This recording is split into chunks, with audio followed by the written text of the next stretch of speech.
Bonsoir, bonsoir, bonjour. C'est Congo News 24. Bande Konanga, comme toujours avant de commencer notre émission, nous disons merci à Dieu, nous disons merci à nos chers abonnés et téléspectateurs qui nous suivent partout dans le monde et en RDC. Bande Konanga, soyez les bienvenus. À la une, bande des criminels avec des tenues uniforme de IPDF planifié ya koboma ba Congolais. Na mission oyo bakosala kaka po babebisa makambo nyonso parce que lelo so balobi bato bazanini fo IPDF baosala mabe ba Congolais bakobaye. Alors eza somo na mission oyo tozala connecté tokodévelopper ensemble. Deuxième point, chers téléspectateurs. Et yindi entre Tshisekedi et Martin Fayulu. Boyoka oyo Fayulu a lobi bandiko eza so sur la CENI parce que Fachi a wudi ko nommé bandiko Mabiko Totokani comme remplaçant Yamalonda. Alors Fayulu a lobi mabe. Alors toko développer en émission na biso. Et puis on va parler encore de l'arrivée de Fachi au Malawi. Troisième point, chers téléspectateurs. Bendele Ekoyate, chef spirituel et cofondateur de Kodeko Ozare Anituli. Bakangi leader na bango. Yemoko leader a ju micro boko yoka bandeko. Ça choque dans cette émission. Peut-on la connecter pour développer ensemble? Alors, bande konanga, premier point oyo, eza somo. Boyebisa bande konyo cette émission bandi. Et comme étant oyo tosola masolo ya RDC. Peut-être, boza na Facebook, peut-être na WhatsApp. Yebisa bango tango ekoki, oyo kaka vraiment solo. Oyo, ya mboka na biso, bandeko. Awa, on va commencer avec des criminels. Ah, mboka na biso. Bande konangai,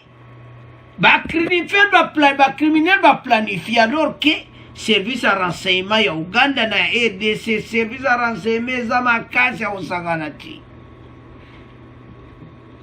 Plan nyonso eza dévoilé. Pe ba yebi bo walinga basalango. Alors bande ko eza somo.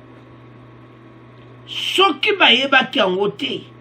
Makamagere ici.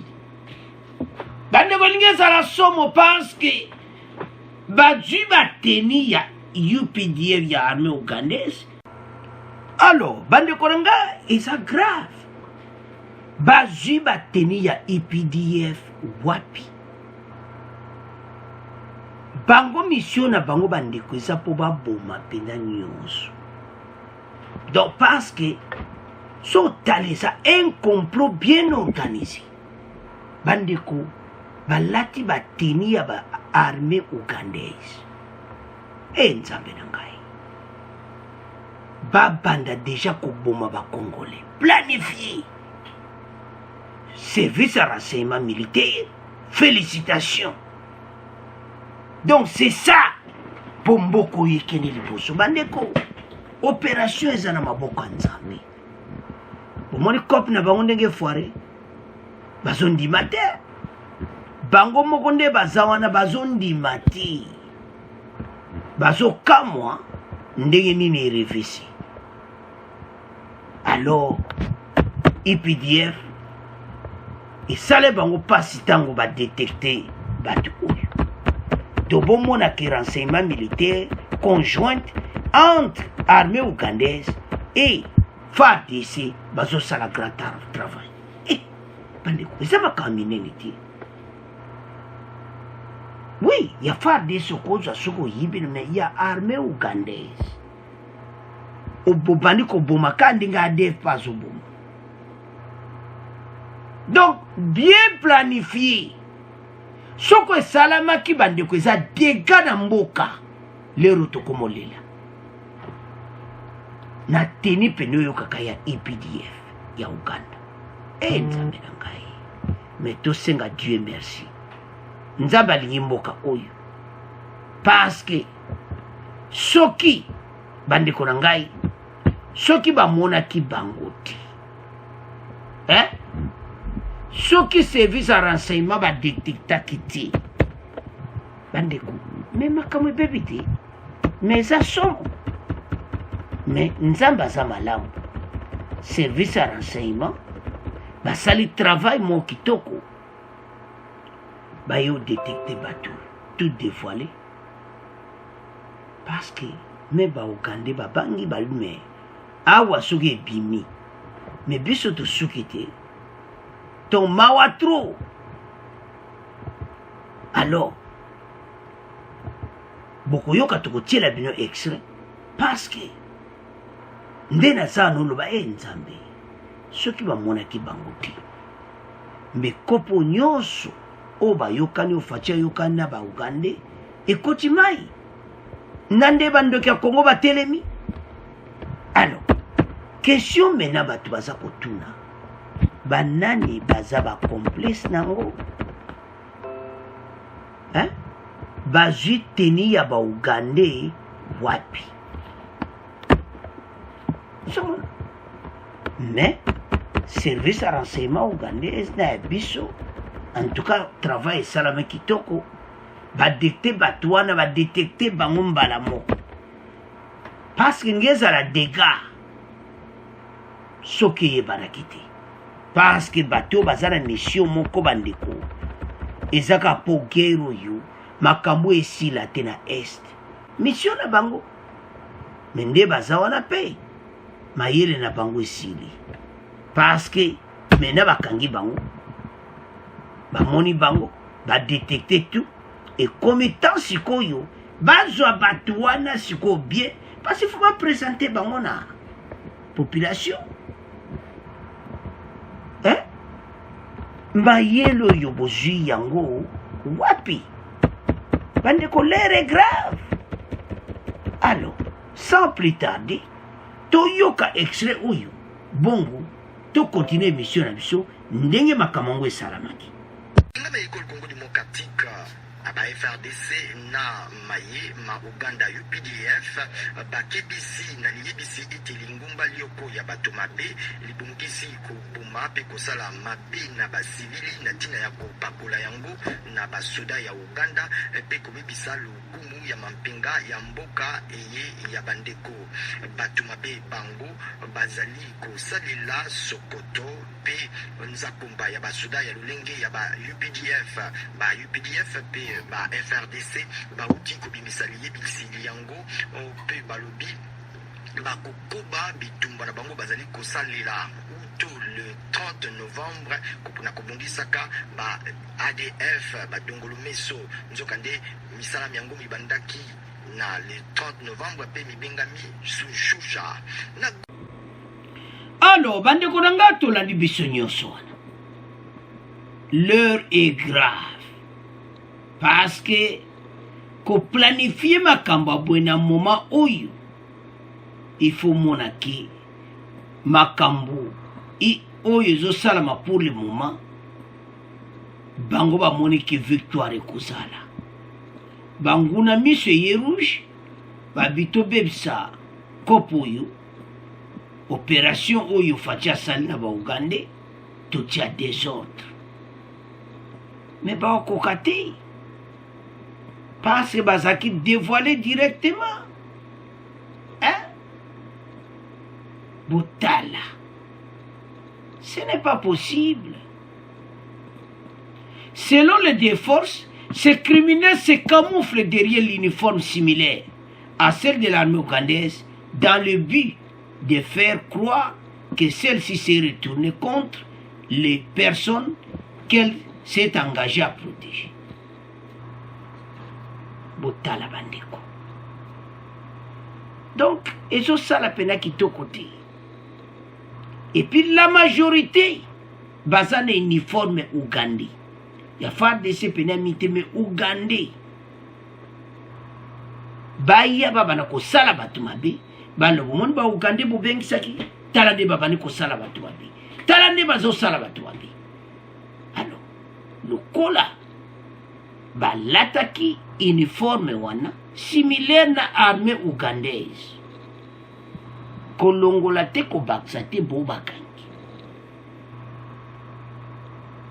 Donc biloko aboyi ozomona botala mboka na biso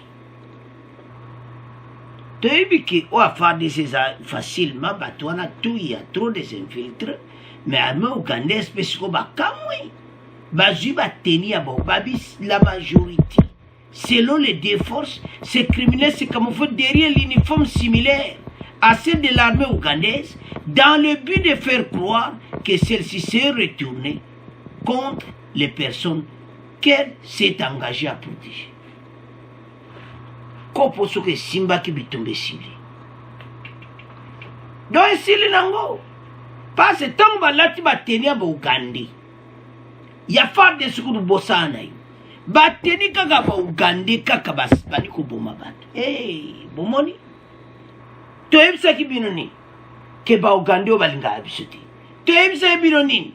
Donc chanson ebandi nzembo wana ntango ebandaka ale ekepa ya baopposition bandoki ya Congo bango tu bakotelemela makambo oyo botala.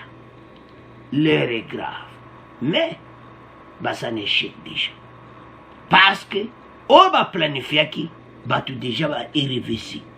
Alors bandeko nanga botala mboka na biso botala makambo oyo bocomprendre ke bato na bauniforme ugandais baye na mboka moni village nde bavandi wana bayeba bani koboma bato me wana makambo nyonso esili te ozomona. Même ya fate sepeza grave parce que ndenge ka oyo liboso bakangaki dia na bateni wana ya baugandais lobi wana bakoya na bafardc. Donc ce n'est pas possible bandeko makambo oyo ekokoma na façon moko ke tout ekobima parce que lokola monsieur ezalaki penaki makambo nyonso babebisa parce que moto na armée ougandaise alati teni ya baugandais asali mabe me kero ebebi te parce que badebato nyonso nord kivu bakotelemela siko fardc. Alors eza mawa des criminels avec uniforme armée UPDF dévoilé donc eza soni.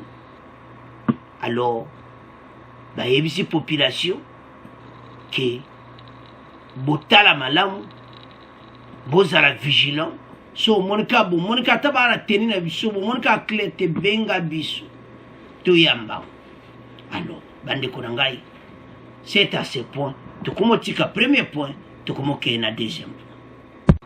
Alors bandeko na ngai deuxième point na biso boyoka oyo Fayulu alobi sur nomination Mabiku au poste Malonda. Mais d'abord on va commencer avec arriver à Fachi na Malawi après Tokuya na Martin Fayulu. Arrivée de Félix Tshisekedi au Malawi, le président de la République démocratique du Congo et président en exercice de l'Union africaine est arrivé dans la soirée le lundi 16 août à Lilongwe, capitale du Malawi. Félix Tshisekedi est venu pour participer aux travaux du 41e sommet des chefs d'État des groupes de la communauté de développement des États de l'Afrique australe, SADC. Bandeko yu rôle SADC azo joué. Fachi, as président de l'Union africaine, il faut comment. Boibike, déjà en février, mandat na aussi là, il y a président de l'Union africaine. Alors, tant où il faut na makambo nyonso, s'organiser na makambo toye ba qu'est-ce qui se passe dans SADC et na kati ya SADC et tout ça. Et puis as membre à SADC. Alors, azalaki na masolo bazotala o nyonso ezoleka na Afrique. Bakotala makambo même ba Covid, ba makambo ebele bandeko, na ba makambo ba rebelle parce que na Mozambique pe ba rebelle baza. Ndenge ba ADF baze para biso kuna pe baza. tala armée ougandaise ake mbangu kuna na Mozambique azobunda kuna. Alors Fachi akomi kuna pona masolo, mais avant de continuer mission toyoka extrait oyo bongo to continuer mission na biso. Bamboka kati na Sadek lisanga ya nkita pe ya ntombwa ya bikolo bya Afrika ya nse bakozala na likita ya kafukafu lobi na lilongwe engumba mokonzi ya Malawi. Président Félix Tshisekedi pe akozala kuna Pobo mokambi molandi ya Sadek bakotala ndenge makambo mazali kotambola pe etinda ya Sadek na Mozambique ebengamaka SAMM likita lisusu Isalamaki le 5 janvier pe kunande mama na likambo endimamaki likita ya lobi liko banda lobi pe liko kende kino mokolo mwa misato ya mposo. Alors bande konanga tolandi wana, le président de la République est arrivé hier soir au Malawi à Lilongwe et pas wapi milulu ezakukangama ezo salama ya Sadek, les pays de l'Afrique occidentale. Président azo tambola, il faut toyeba ki Fachi azo tambola pour l'intérêt à pays. Botika koyoka telera gouvernement basali 20 ans que ba tambola nde Fachi tambola ki. Pourquoi? D'abord, la RDC zaki déjà rejeté. Bande koboye bete pays na biso na monde zaki rejeté. Même nde toza na embargo ya ba arme makambo ebele pona ndenge makambo za osalama na est. Donc gouvernement ça 18 ans na pouvoir bazalaki fermé parce que bazali na mission moko bo bavandaki babendaka lara pays tala ndenge muyibi koti partout na RDC émission alobi tolandaki. Alors eza mawa bazaki enfermé yango bozo kamwa. Pourquoi président de la République azo tambola pays ezalaki mawa trop. Mais lelo yo ndenge Fachi ake kuna na Malawi bokuta président angolais azako, président sud-africain azako, bango tu bazakuna parce que eza na Sadek. Il faut akende mais lobi koma o président azo tambola ndenge bandeko tala Fachi ya kotambola azo tambola yango nde abimisa mboko na libulu mboke se kufa. Fachi alobi ke mboko oyo muta biso tokoboma te kasi tozobongisa parce que pays déjà côté na kati ya libulu ezaki enclavé, donc babomba ngo quelque part monde yebi RDC. Alors Fachi ake kobimisa mboka na biso na libanda na monde partout. Alors akoma kine bolani nexio na Sadek masolo za kokoba pe tokopesa ba nouvelle na mission koya retour na ye na Kinshasa. Alors tant ya keka kana Sadek na simawa parce qu'avant kende bandeko anomaki remplaçant ya Malonda. Alors poste wana eza poste kosaka na muti. Mais côté opposition et hindi ba Martin Fayulu ba bandia kotomboka botoko tiela bino Martin Fayulu bokoyoka pe réaction ya IDPS bandeko bango bazaka na makansike soko ba nommé Mutaseni et kozala tricherie parce que déjà bazara makanisi ya malamuti bandeko ezo sala soni pe mawa komona ke lamuka azana makanisi ya mabe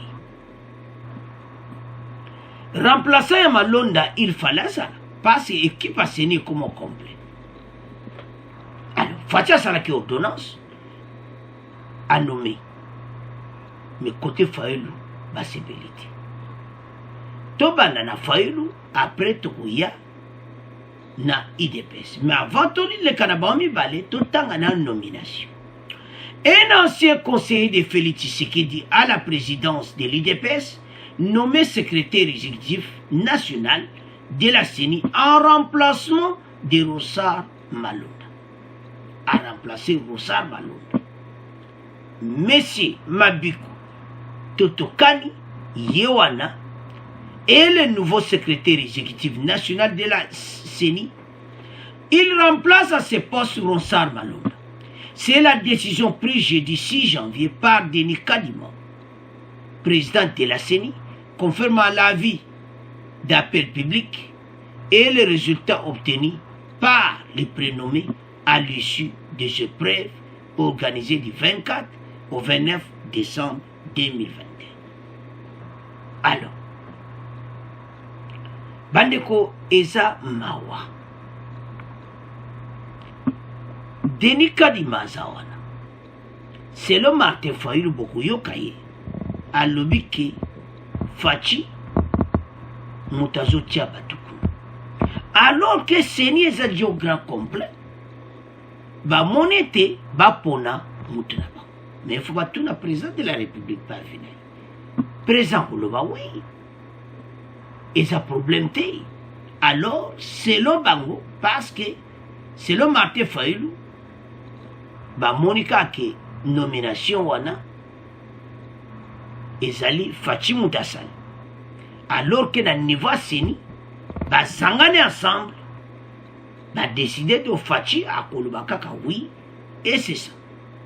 Alors le col sangana départ na ndé tolobi ne bandeli wana ke Fachi a nommé Mutuana bango nyonso ba lobi kaka bo que voilà a nommé Mutu place wana élection wana et cause à la fraude tokotia le nom Martefeuille Mabikou Tokani tel que présenté par la CENI, c'était un ingénieur polytechnicien spécialiste en informatique, en sciences des données, en statistiques et intelligence artificielle. Mais sa nomination suscite déjà des réactions négatives dans les microscopes sociopolitiques congolais, d'autant plus que le successeur Rossard Malonda est réputé membre de l'UDPS, mais aussi conseiller de Félix Tshisekedi, à l'époque encore président du parti sein de la cellule économique, finance et audit. Azalaki ancien conseiller à Fachi. Donc ndenge ba nommé Kuna Motepeli comme remplacement de Malonda, le successeur de Rossard Malonda. Aïebi informatique, quand Rossard Malonda paye, aïebi. Donc, la qualité informatique, au Rossard Azaï Nango, yé pas ça Nango, bah mon que a remplacé Rossard. Mais côté à la mouke pesi qui tout côté. Alors, avant de continuer, to yo kanan Martin Fayulu, bon après, to na réaction ya IDPS. Le présidium de la coalition Lamuka fustige la nomination de Mabika Totokani comme secrétaire exécutif de la commission électorale de la Commission nationale électorale indépendante. Cette déclaration est contenue dans un communiqué publié hier lundi à Kinshasa.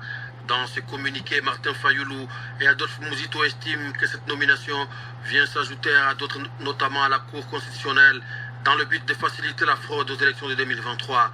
Pour eux, le fait que Mabikou Totokani soit un ancien conseiller du président de la République enlève toute crédibilité à ces élections. On écoute Prince Epengue, l'un des porte-parole de la Mouka.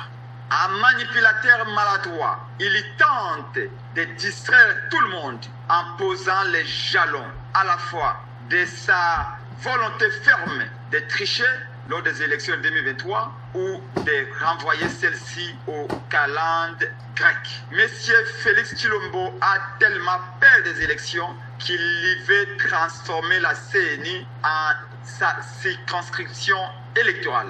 Après avoir illégalement nommé ces hommes à la Cour constitutionnelle, les voici en train de planifier la fraude en nommant ses amis et membres de l'UDPS à la présidence de la CENI au niveau du poste de rapporteur et maintenant en octroyant un de ses anciens conseillers et membres de l'UDPS le poste stratégique de secrétaire exécutif national. Alors, bande kotolandi la mukana. Pona bango, balobi ke Fachi azo bang élection. Yango, azotia bato alors que toloba na nomination eza nommé directement na Facité eza nommé directement na Denis Kadima na kati ya Seni, mais je sais bien que bakotuna pe président de la République sur moto bakotia. Mais eloko eza grave eza ke balobi ke ndenga tia motu na cour constitutionnelle, il faut, je m'excuse, et puis atie sous motu na Seni. Donc bamoni ke eza décision ya batu équipe nyonso à la Seni. Fachi soto comprendre à nommer directement. Alors awa deje za ya koyinda bango batomboki na ndenga mokiti basiliki nde tolandi wana balobi ke azobanga élection akomisi Seni makambo nyonso ezala côté ya IDPS. La nomination de M. Mabiko Toutokani au poste de secrétaire exécutif national de la Commission électorale nationale indépendante en remplaçant de Lossar Malonda continue de susciter des réactions. Pour la coalition Lamuka, Félix Tshisekedi tente de distraire tout le monde en posant les jalons à la fois de sa volonté ferme et tricher lors des élections de 2022. Donc, pour Nabango, Bazo Monaki a triché l'élection en 2023, Yango a tué ex-conseiller. Alors que la nomination en question, c'est au niveau de la CENI. Peut-être qu'au Sénaka a vu un président de la République, si je comprends bien, alors Denis Kadima Ndemutu a nommé.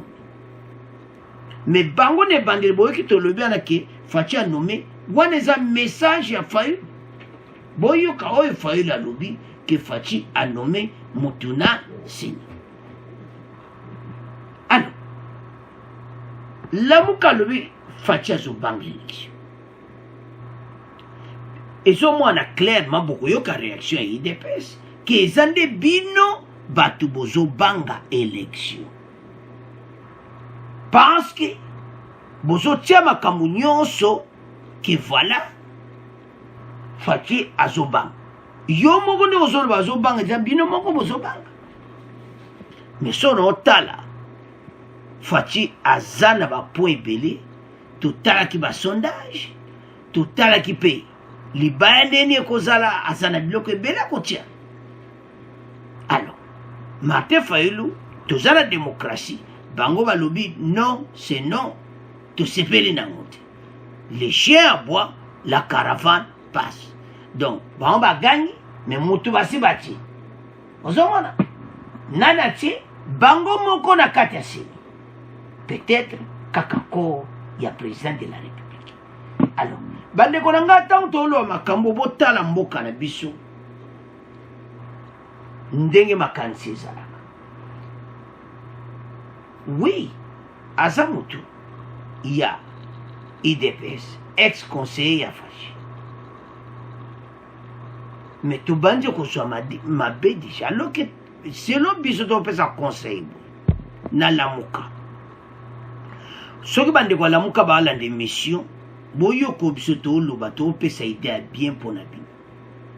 Boluka ba représentant na bino nyonso na ba bureau ya vote bazala wana parce que ngana ebiete bakozala confondi parce bakomona ndi mutu kazo yabwe nani oti sekedi nani oti sekedi nani batonyo swazo vote ka Fachi batu na bango bazala wana po bamona ndeni vote koza bande ko to makamoto loba Fachi ko vote 2023 ko eza pona makambo bosoka ba nomination te o na Seni ba timu ta IDPS o bueno soki bazo pona bato ba yebi eza pona badongolo miso baze ipele ba ko bebisa makambo nyonso mais soki eza pona élection loin de là tricherie eza na ngoti Fachi ko gagner na ye nde tozomona makambo oyo asali akoleka parce que bande kotala na l'air nino ekozala ko pesa no vérité les 145 territoires, déjà ils ont marché. Donc, oyo nyonso tozoyoka wana ekomi nango oyo balobaka makelele me makambo déjà ezo marché nango yango bakongolais toyebake makambo eza nango kitoko tout ça marche. Donc lamuka boyebi kaka ye toujours likambo nyonso esalami soki batenga IDPS voilà fraude et tout ça. Alors IDPS mpe balobi biso mpe tolali te yango tolobi eyindi entre Tshisekedi et Martin Fayulu. Sikoyo toyi nde bomonaki na titre, sikoyo toyoka IDPS ndenge bakoloba parce que ça chauffe dans cette émission. Réaction, le député national Ntumba Tiabola Bintou, cadre de l'UDPS, estime que Mabikou Tokani a l'expertise requise pour travailler au poste de secrétaire exécutif national de la CENI. Il ajoute que ceux qui crient la planification de la fraude pour les élections de 2023 sont ceux qui ont peur car l'UDPS va les remporter. On écoute le député national Ntumba Tiabola Bintou.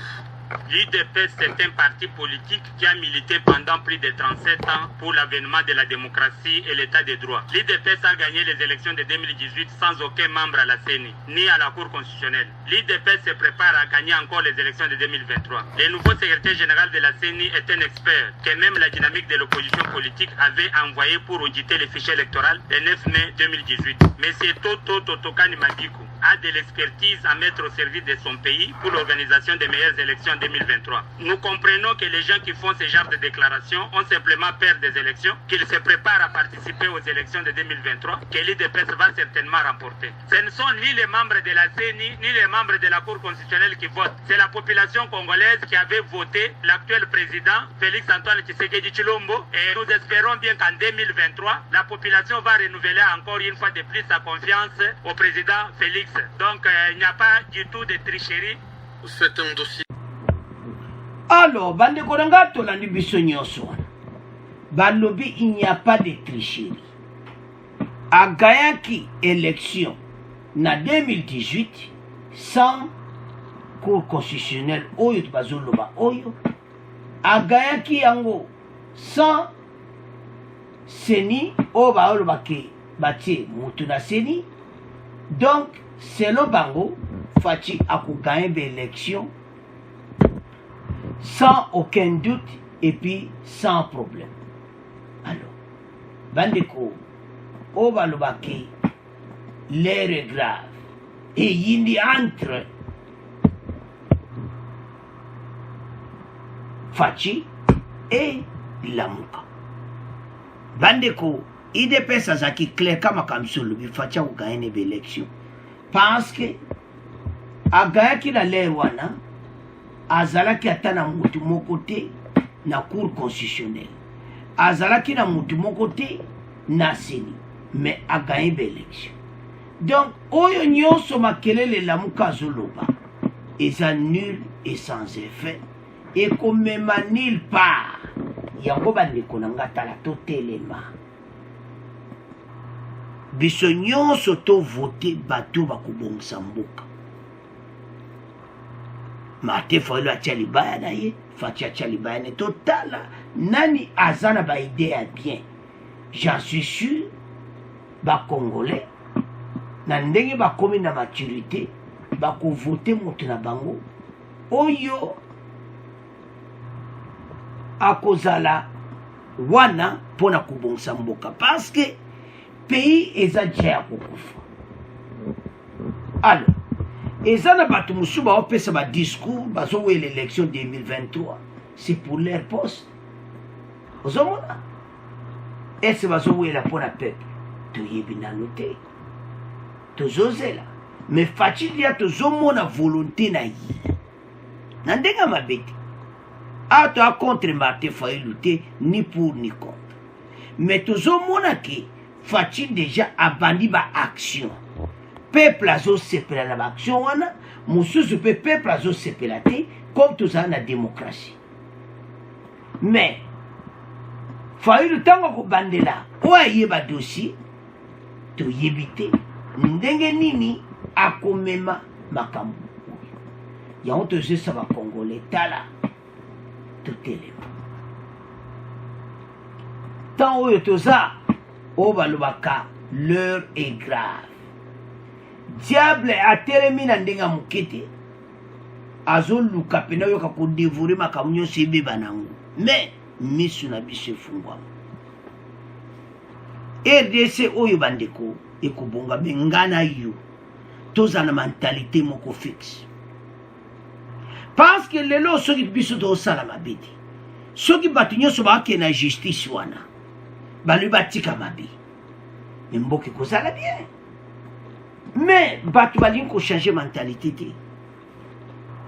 bato bazokontinue mentalité ya moyibi et tout ça tozwi un président oyo aye kobongisa mboka alobi ke batia bato na seni bango kuna balobi opona élection mais toyoki biso nyonso réponse ya IDPS ezalaki clair ete Faci aganyaki na 2018 azalaki na cour constitutionnelle te mpe akoganye na 2023 kaka ndenge aganyaki na 2018 alors bandeko na nga eza somo parce que makambo oyo toya ocomprendre après que toza na vrai président oyo azolinga abongisa mboka parce que y a un groupe ya bato oyo baza contre pays bazolinga mboka oyo bandeko ebonga te batelemela oyo na ndenge ya moke te mais Faci aza na posa kobongisa mboka alors c'est à ce point totiki deuxième point tokomokeye na troisième point alors bandeko na nga tokomi na troisième point na biso oyo balobaka eyindi moto epeli FARDC Bendele Ekoya te le chef spirituel et cofondateur de Codeco aux arrêts en Ituri bandeko oyo babenga yango victoire ya kitoko do makambo mpenza ebandi kochange parce que Codeco oyo parmi ba groupe armé wana Codeco azalaki très dangereux lokola baanéantir Codeco bokoyoka ye moko akoloba tokotiela bino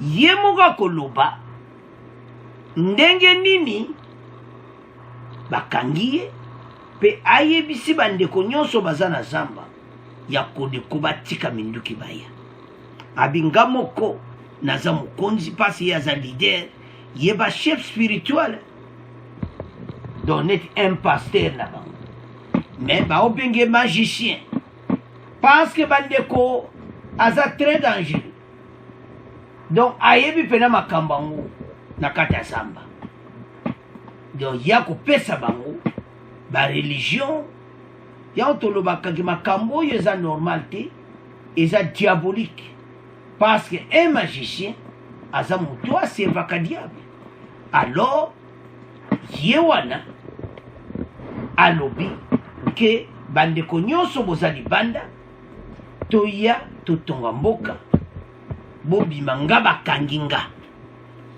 ngai bandeko azoloba yango bokoyoka elere grave po makambo ntango echange ata toyebisa bino ke tokomona bavictoire malgré yale oyo leba bavictoire yango il faut tobetela FARDC maboko Bendele Ekoya te ntango baanéantir Codeco tozomona deja ke baarme ebele bakotika minduki bango moko parce bango bayebi ke Codeco eza plus puissant bandeko la plupart ya mouvement oyo bakongole tu balobaka ke voilà ezaka supporté na ba donc pepe soi-disant corrompu ba politicien mosusu baza na kati ya Codeco mosusu baza ba leader mosusu ba ex-politicien et ba congolais donc et tout ça botale pamboki kufi ba Codeco oyo bakopéraka na ba politicien et tout ça mais siko bakangi bango bokoyoka message na ye azosenga ete tokene na paix eza bien azosenga paix mais bato oyo oyo bookanga na zamba boyeba koma ndenge omaîtrise bango mpo tolingi baguerre oyo soki ya este sili bakombi este wana esalama lisu epasi toza na espoir ete guerre ekosila po deja tozoma baarrestation ya bato important ya boye bandeko meme adf bazokanga bato bango ebele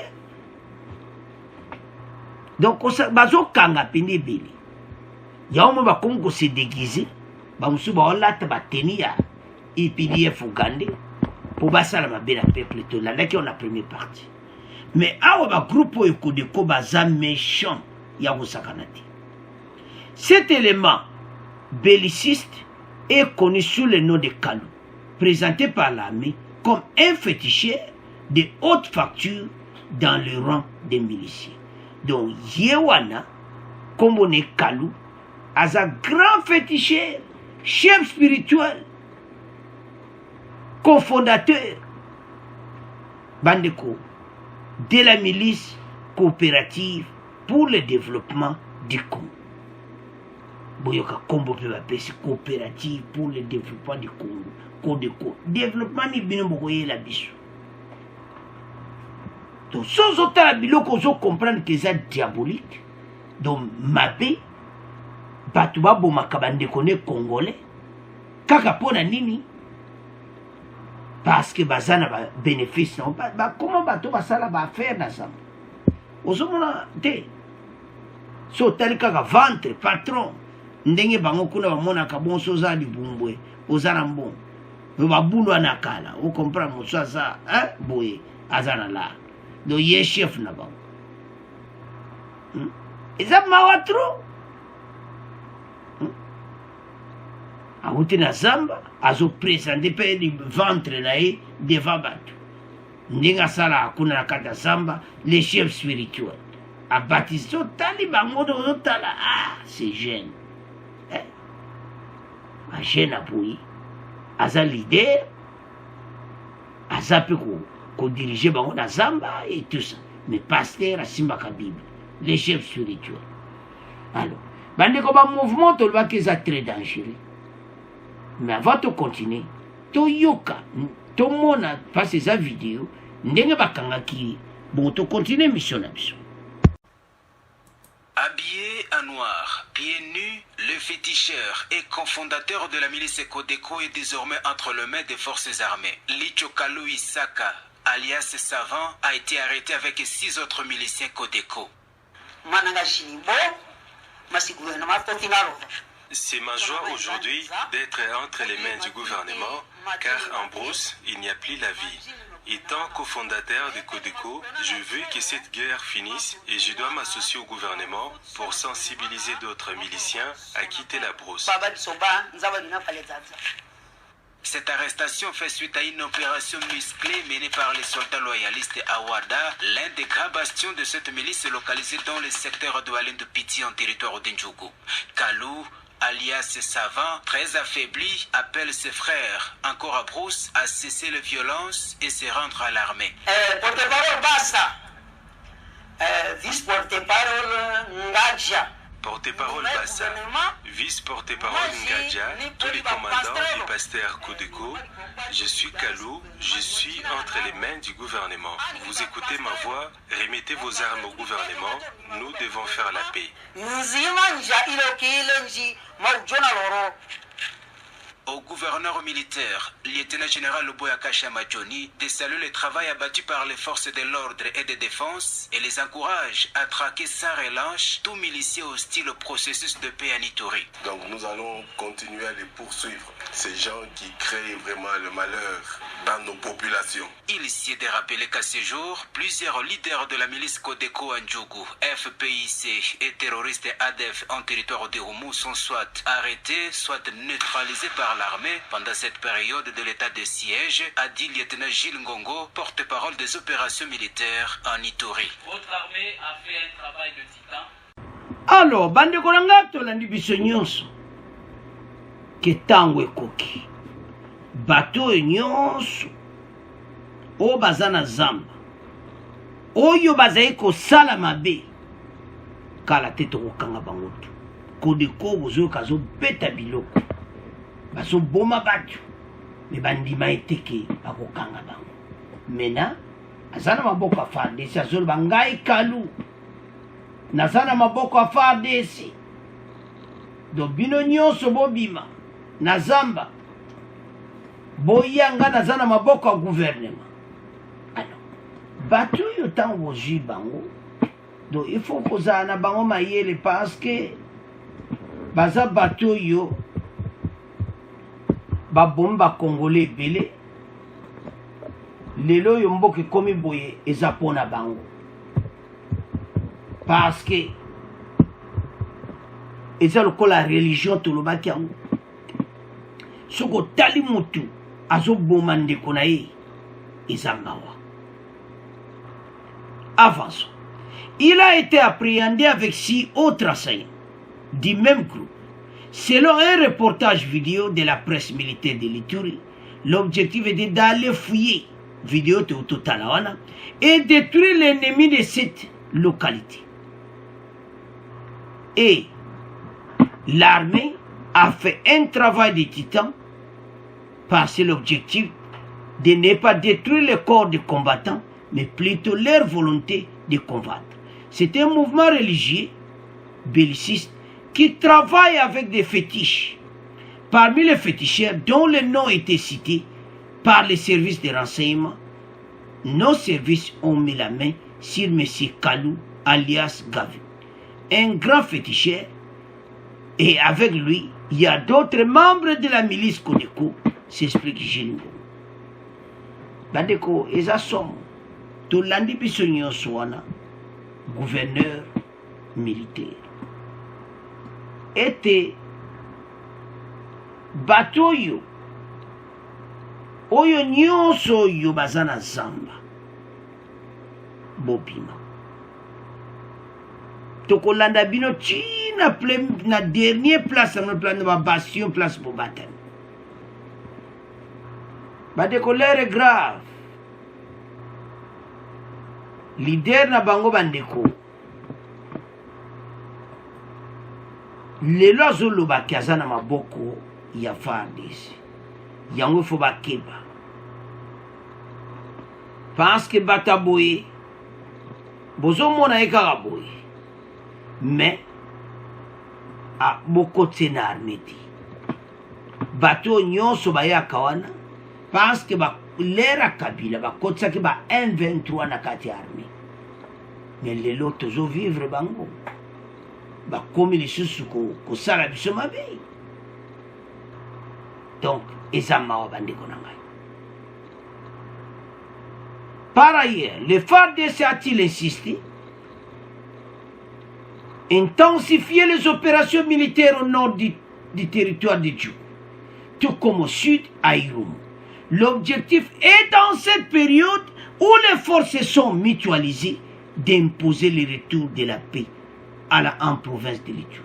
Parce que ba frappe kaka ya bango tezo sakana ba Uganda do ba groupe oyo bandeko baza tourmenté na ndenga mokiti. Parce que le lieutenant Gilles Ngongo, porte-parole de l'armée, ces rebelles ont été capturés pendant les récentes offensives menées dans la localité de Wada, en groupement de Boudou dans le secteur de Walim-Doutati, en territoire de Djoukou. Ils ont été présentés ce lundi 10 janvier 2022 au gouverneur militaire de la province, le lieutenant-général Johnny Luboya Kachama. Tout lundi, général Kachama Luboya aloi bato oyo tokotika bango.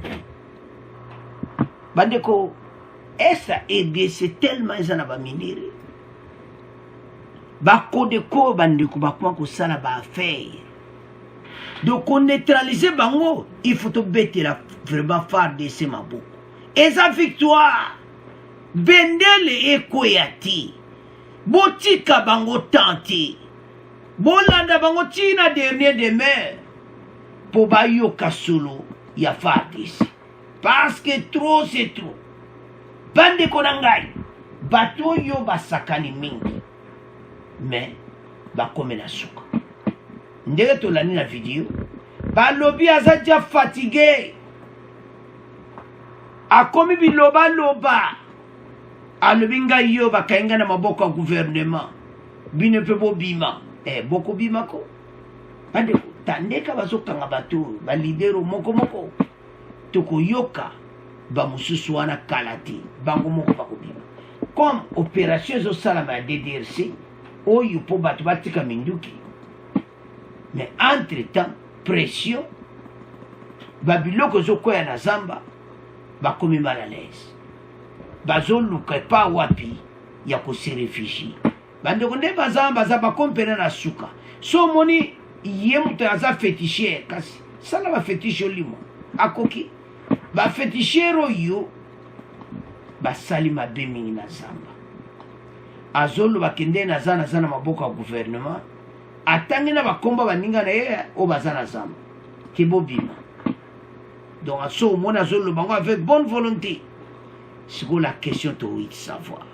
Est-ce que vraiment Codeco, groupe Wanabako Bima, effectivement, le quoi va kangi leader, tout un espoir que vraiment Bako Bima. Parce que, et c'est la normalité. Codeco et groupe rebelle congolais, baso boumana.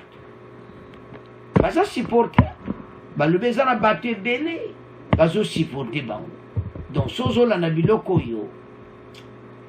ezosala mawa mais ntango ekoka bandeko parce que